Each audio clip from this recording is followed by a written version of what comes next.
दादाजी का सपना आरएस हॉस्पिटल, एक सच्ची मोहब्बत अपने गांव से। दुल्लापुर, गाजीपुर का वो छोटा सा गांव, जहां सुबह की पहली किरण खेतों पर पड़ते ही हरियाली में सुनहरी चमक घोल देती थी।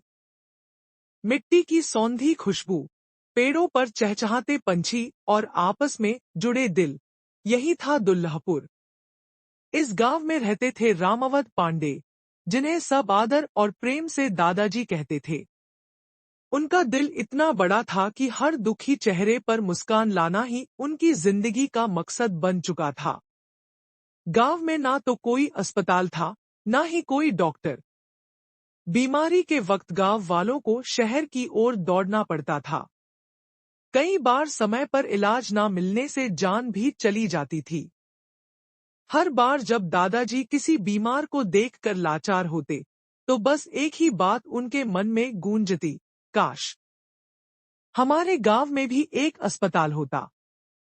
उनका बेटा राजेश, जो शहर में पढ़ाई कर रहा था, जब भी छुट्टियों में घर आता, दादाजी वही सपना दोहराते।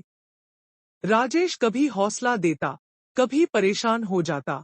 बाबा, सब कुछ चाहिए इसके लिए, पैसा, लोग, संसाधन। अभी थोड़ा वक्त दीजिए। पर दादाजी का हौसला वक्त से बड़ा था। उम्र ढलती जा रही थी, लेकिन उनका सपना जवान होता जा रहा था।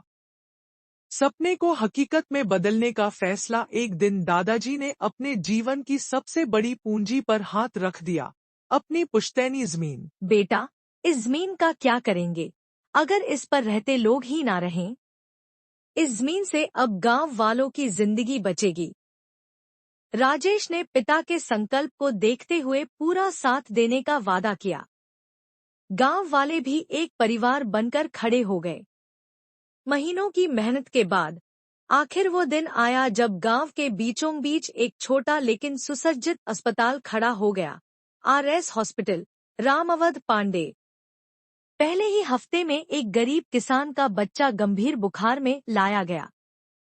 यहीं उसका इलाज हुआ। वो बच्चा जब मुस्कुराता घर लौटा, तो पूरा गांव खुशी से भर गया। गांव के लोग अब दादाजी को देखकर सिर झुकाकर आशीर्वाद देते। दादाजी के चेहरे पर संतोष की रेखाएं साफ झलकती थी। एक दिन अचानक दादाजी को सीने में तेज दर्द हुआ। हालत बिगड़ने पर बनारस के बड़े अस्पताल में भर्ती कराया गया।